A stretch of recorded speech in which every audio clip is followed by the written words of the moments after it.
Estamos en una semana que, bueno, se dice la semana de Pasión de Cristo, pero es una semana donde justamente tiene que ver con los eventos que terminan en la resurrección del Señor Jesucristo. Y todo ha pasado en una semana. Así que yo quiero hoy compartir contigo los 8 días que cambiaron la historia para siempre. 8 días, lo digo como los colombianos, que ellos dicen 8 días para cada semana, ¿no? Porque cuentan desde el domingo hasta el domingo, ¿no? Entonces son 8 días, ok, muy bien. Así que son 8 días, de domingo a domingo, y vamos a leer en Marcos capítulo 11, del versículo 1 al 11. Mientras tanto, acá yo tengo un árbol que quiero compartir con ustedes. Esto es un árbol, ¿eh?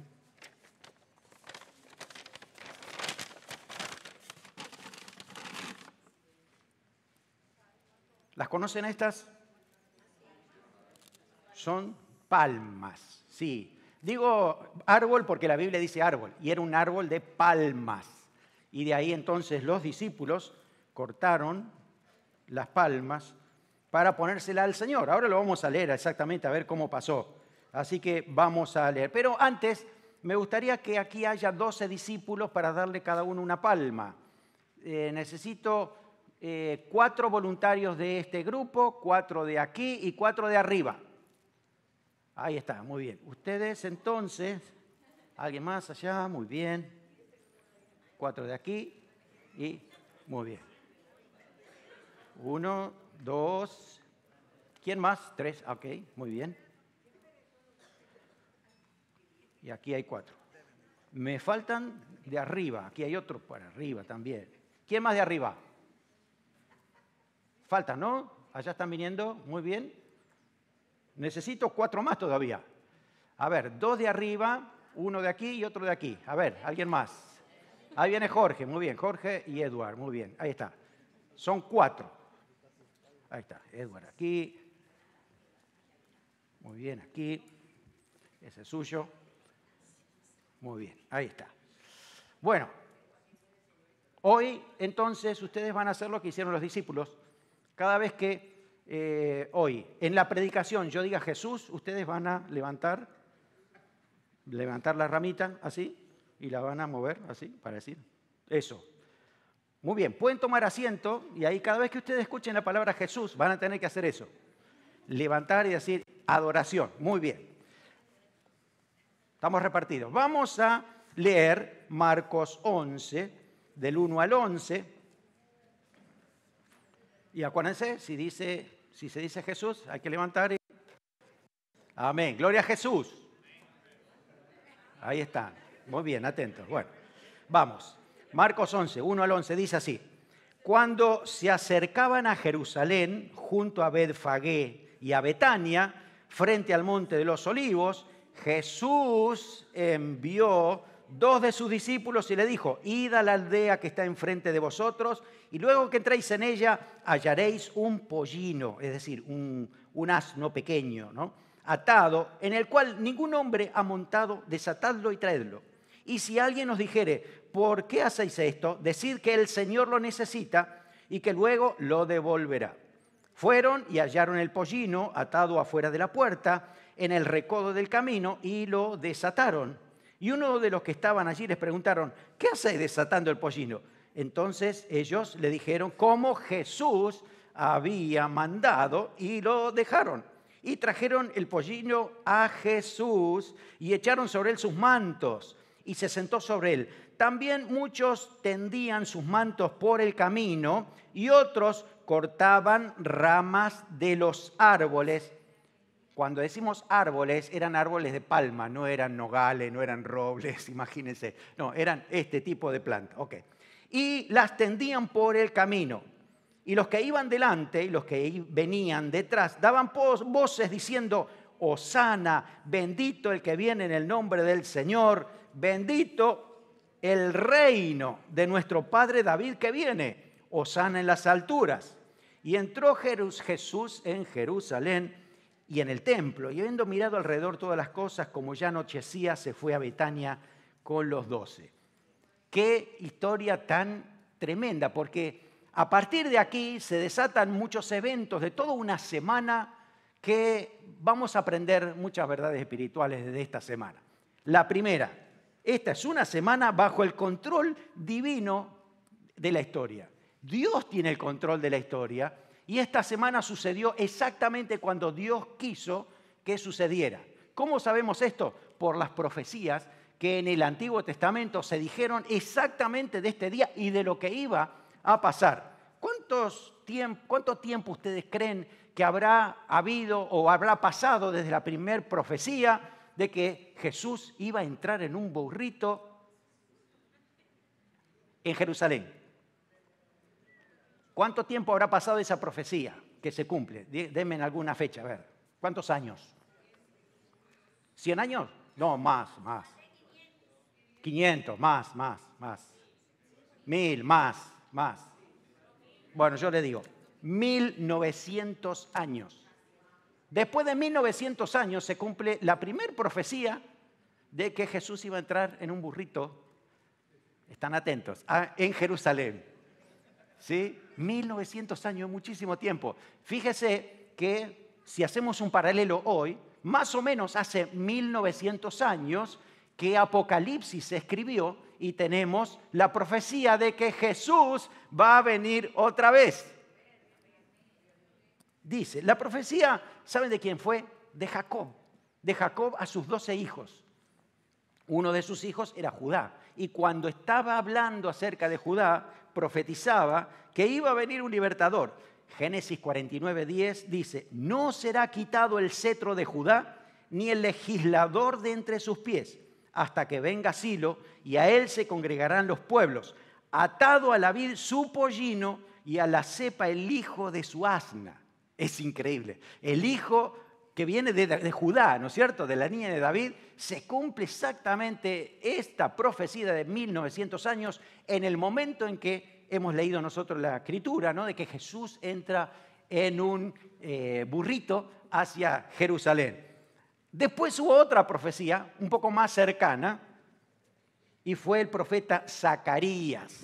Zacarías ya estuvo más cerca y fueron 520 años antes de este acontecimiento y fue más preciso. Zacarías 9:9 dice, alégrate mucho, hija de Sión, da voces de júbilo, hija de Jerusalén. He aquí tu rey vendrá a ti, justo y salvador. Salvador significa Jesús, ¿sabían? Humilde, cabalgando sobre un asno, sobre un pollino hijo de asna. Tremendo. Más específico todavía, 520 años.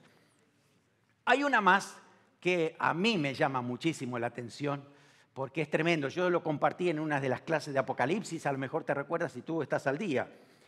Porque Daniel dice que iban a matar al Mesías. Hello, judíos. Hay un pasaje, además de Isaías 53, que dice que iban a matar al Mesías. ¿Sabía usted eso? ¡Wow! ¡Qué tremendo! Y se cumple aquí. Daniel 9, 24 al 26 habla acerca de un sentido profético de lo que iba a pasarle al pueblo de Israel hasta la llegada del Mesías. Y proféticamente se habla en semanas proféticas. A ver, ¿cómo es esto? Muy simple. Una semana profética es como una semana que tiene 7 días. Así que cada día en profecía es un año. Así que una semana profética, ¿cuántos años son? 7, exactamente, 7 años. Así que cuando habla de 70 semanas son, 7 por 7, 490 años. Desde el decreto de construir a Jerusalén hasta, ya se lo voy a leer. Dice así, le voy a leer algunas partecitas salteadas para que se haga más fácil la lectura. En Daniel 9, 24, 26. Preste atención. 70 semanas están determinadas sobre tu pueblo y sobre tu santa ciudad, desde la salida de la orden para restaurar y edificar a Jerusalén hasta el Mesías príncipe. Habrá 7 semanas y se volverá a edificar la plaza y el muro. Esto exactamente fue el día 9 del mes de Nisán. Escuche eso, 9 del mes de Nisán para los judíos, en su calendario judío. Se volverá a edificar la plaza y el muro, y después de 62 semanas se quitará la vida al Mesías. Lo dice ahí, se quitará la vida al Mesías después de 62 semanas. ¿Saben cuánto es eso? A ver, ¿quién hace la cuenta? 62 por 7, 483 años. Así, de preciso. En el calendario judío esos son 173.880 días. Le digo esto porque hay una persona que se llama Robert Anderson que hizo el cálculo. Calculó los 173.880 días desde ese decreto y fue descontando en la historia. ¿Y sabe a qué momento llega? Al momento de Jesús entrando en su burrito a Jerusalén. Al pasaje que acabamos de leer. Porque ahí comienza justamente la semana donde ya lo sentencian a muerte y ya lo van a matar en una semana más. Pero qué tremendo que es la precisión de las profecías bíblicas, porque se cumplen exactamente cuando Dios lo dice. Además, cuando Jesús entra a Jerusalén, otro pasaje paralelo de Lucas, está en Lucas 19, 41 y 42, Jesús dice lo siguiente: oh, si también tú conocieses, a lo menos en este tu día, lo que es para tu paz. Y ese día era el 9 del mes de Nisan y se estaban cumpliendo justamente los 173.880 días. ¡Qué precisión! ¿Se dan cuenta cómo Dios tiene control de la historia? Jesús no se mató solo, lo mataron.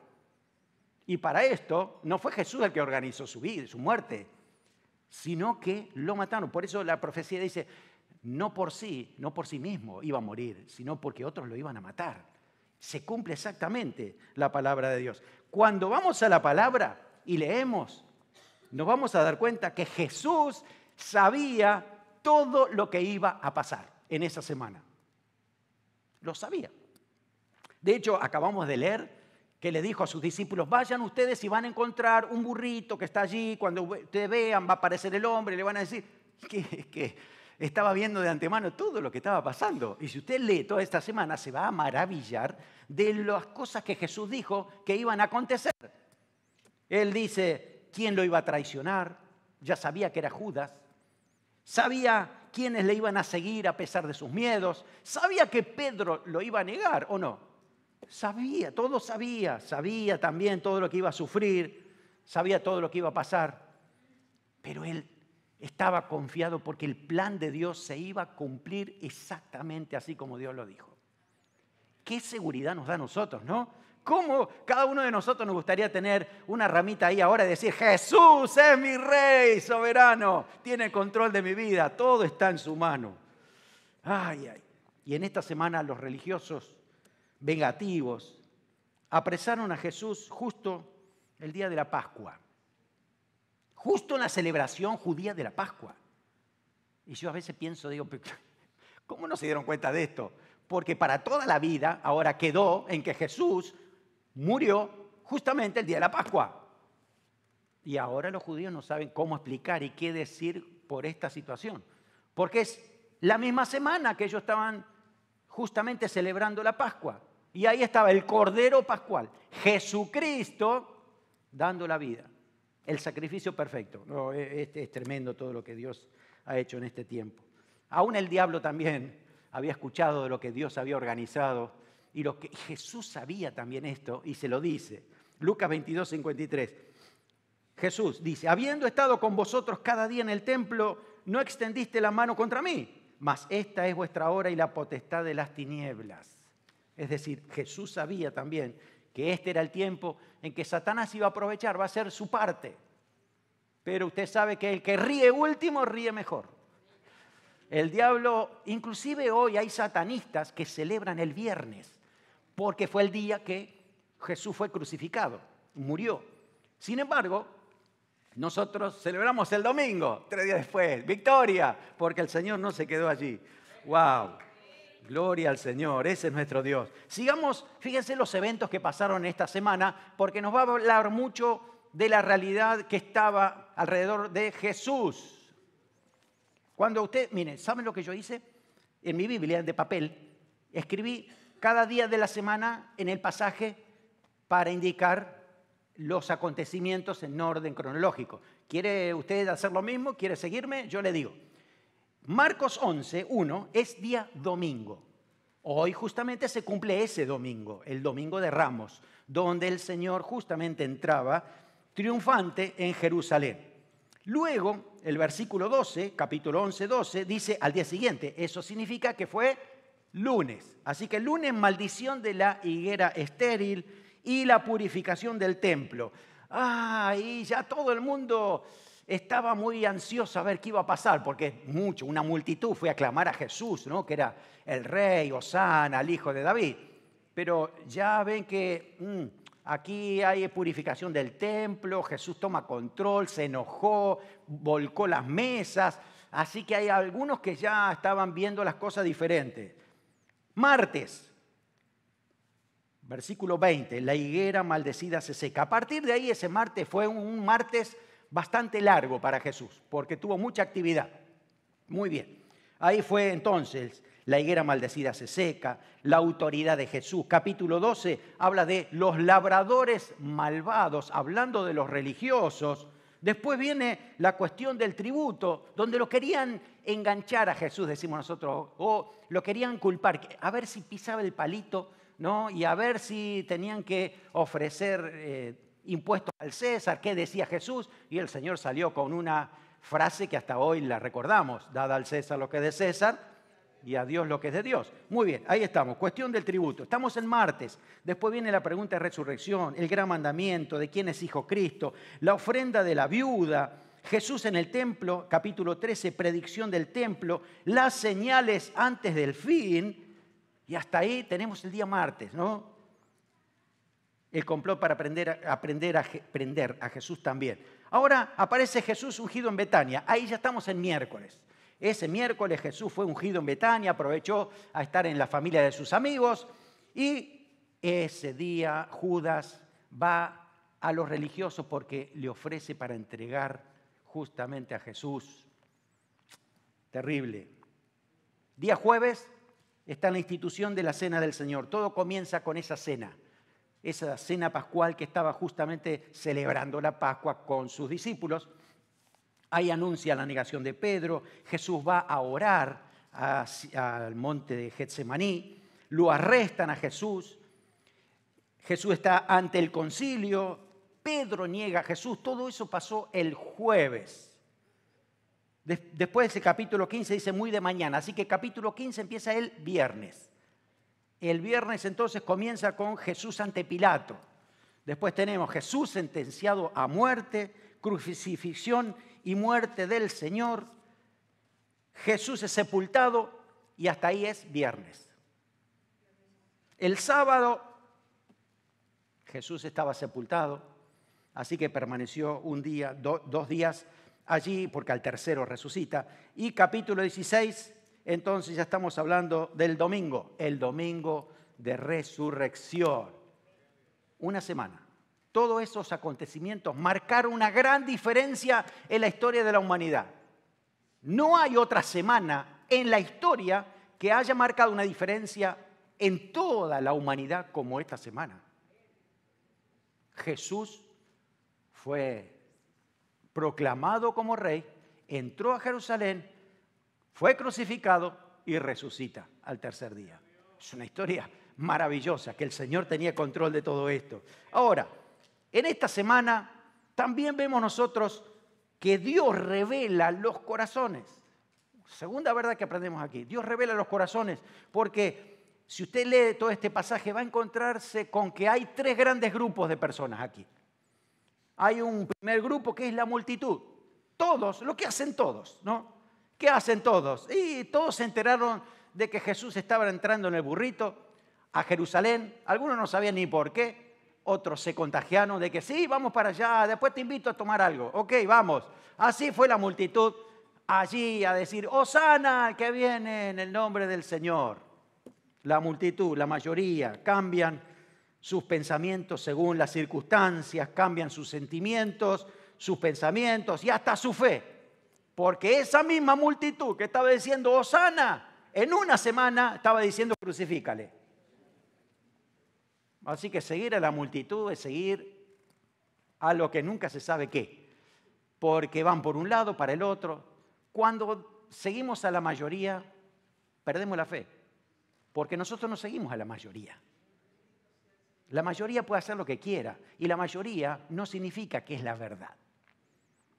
Sino aquellos que entendemos de parte de Dios que es la verdad. Aquí está la palabra del Señor. Así que hay un grupo que se va a mover siempre. Lea ese pasaje y va a ver. La multitud va, viene y se maravillaba. Ahí viste lo que Jesús le dijo a los religiosos. Fíjese esa frase. Claro, se maravillaban, pero después se dieron vuelta. Pensaron en otra cosa. Los religiosos, también estaban aquí los religiosos, desaprovecharon las oportunidades de arrepentirse y solo querían ejecutar su cometido. Cerraron más el corazón. Veían a Jesús glorificarse, hacer milagros, enseñanzas tremendas, pero cada vez que veían algo glorioso, cerraban el corazón. Decían que era el diablo, decían que eso no era posible. Terrible lo que pasó en esos corazones. Así que no es que no estaba Jesús, no es que Jesús no se glorificó. No, es que cuando el corazón está cerrado, por más que tengan al glorioso delante de ellos, el corazón sigue endurecido. Es un grupo rebelde, inquebrantable, hasta que no cambien los pensamientos y reconozcan que Jesús está sobre todo argumento, ese corazón sigue duro. Por eso hablamos de religiosos, estructurados a su forma de pensar, de cómo debe de ser Dios. De pronto encontramos con otro grupo diferente, un grupo que se llaman los discípulos de Jesús. Y los discípulos no son perfectos. Los discípulos a veces fallan, a veces se equivocan, a veces le niegan, a veces están tambaleando, pero saben que Jesús es el Señor, es el Rey. Lo siguen hasta las últimas consecuencias. Los discípulos pasarían horas difíciles, escaparían muchos, lo dejarían a Jesús solo. Y uno dice, wow, esos discípulos, pero Jesús los conocía. Sabía cómo iba a trabajar en esos corazones. Sabía que ellos lo seguían siempre.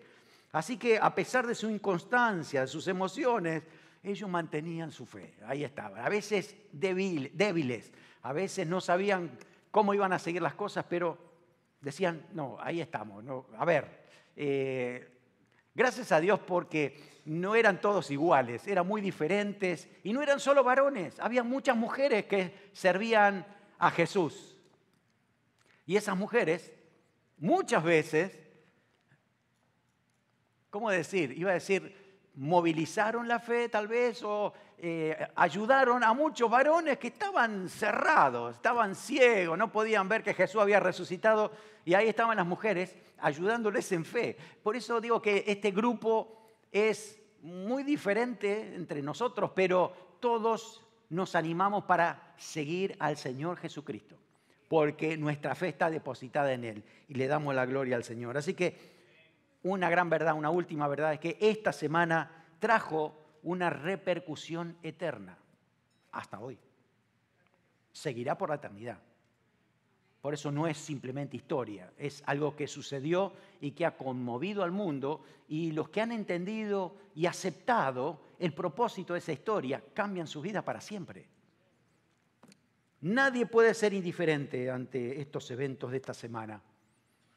Puede que escuchen muy bien la historia o no, sin embargo, todo ser humano va a tener que enfrentarse a la realidad de que Jesús es Rey y está sobre el trono y todo ser humano será juzgado por Él. Aleluya, Señor. Gloria a ti. Es Rey soberano. Por eso algunos, quizás como los religiosos, seguirán sus propios caminos, autojustificándose si no se arrepienten. La multitud va a seguir oscilando entre seguir o no a Jesús, pero los discípulos, los que le aman, los que saben que solo Él tiene palabra de vida eterna, saben que solo Él es el camino, la verdad y la vida, son los que le siguen y van a mantenerse fieles hasta que Él venga. ¿Eres parte de ese grupo? Aleluya. Amamos a Jesús con todo nuestro corazón. Amén. Gloria al Señor. Así que eso que sucedió en la cruz es un punto de inflexión, el punto de inflexión de toda la historia de la humanidad. A partir de ahí, ¿hay salvación o no hay salvación? O vas por Jesucristo o te pierdes solo. Es una realidad, ¿no? El Señor había inclusive hasta dado la ley y formas de encontrarse con Dios, pero ni siquiera así la gente pudo realmente obedecer a Jesús. Sin embargo, cuando uno le entrega su vida, el Espíritu Santo viene a morar adentro del corazón y hace que eso sea posible. Hace que uno sea discípulo del Señor Jesús por siempre. Gloria al Señor. El milagro de la resurrección, que vamos a celebrar también el domingo que viene, ¿no? Es una evidencia de ese plan eterno que Dios tiene para sus discípulos. No es para la multitud, mucho menos para los religiosos que lo odiaron y lo crucificaron. Es para sus discípulos. Y ese plan es eternidad con Cristo, su iglesia. Es que no le quiero contar más porque si no se van a perder la clase de Apocalipsis. Es maravilloso todo lo que va a pasar en la eternidad con lo que el Señor va a hacer. Así que, miren, si la muerte no pudo detener a Cristo, ¿qué otra cosa lo puede detener? No hay nada que pueda detener a Jesús. Por eso se hace tan real todo lo que Él dijo.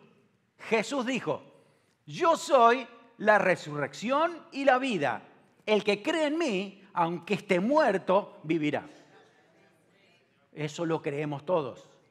Y eso de que resucitaremos es algo literal. Vamos a morir como todo ser humano, a menos que el Señor venga hoy, pero un día nos levantaremos del polvo, de hueso, de lo que sea. Dios levanta a su pueblo con cuerpo transformado para poder vivir toda la eternidad con Cristo. Eso es maravilloso, no te lo pierdas, hermano. Así que todo lo que parece que hoy se muere, si tú crees en el Señor Jesús, Él lo resucita. A veces son relaciones, a veces son planes, a veces son propósitos de Dios que parecen muertos en nuestra vida. Cuando creemos en el Señor lo resucita.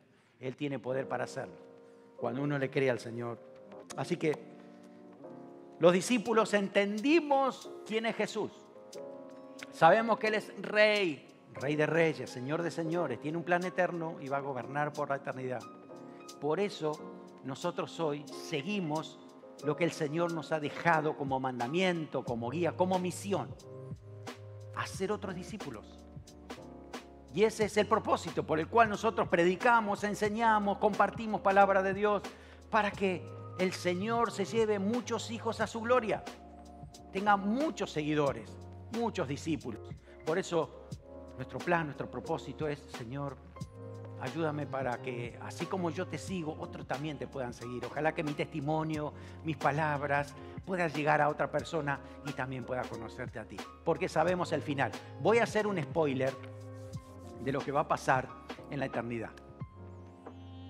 Dice Filipenses 2, 5 al 11. Con esto terminamos. Filipenses 2, 5 al 11. Lo tenemos ahí en pantalla. Dice, Cristo Jesús, el cual, siendo en forma de Dios, no estimó el ser igual a Dios como cosa a que aferrarse, sino que se despojó a sí mismo, tomando forma de siervo, hecho semejante a los hombres, y estando en condición de hombre, se humilló a sí mismo, haciéndose obediente hasta la muerte y muerte de cruz. Por lo cual Dios también le exaltó hasta lo sumo, y le dio un nombre que es sobre todo nombre, para que el nombre de Jesús se doble toda rodilla de los que están en los cielos y en la tierra y debajo de la tierra, y toda lengua confiese que Jesucristo es el Señor, para gloria de Dios Padre. ¡Aleluya! ¡Gloria a ti, Jesús!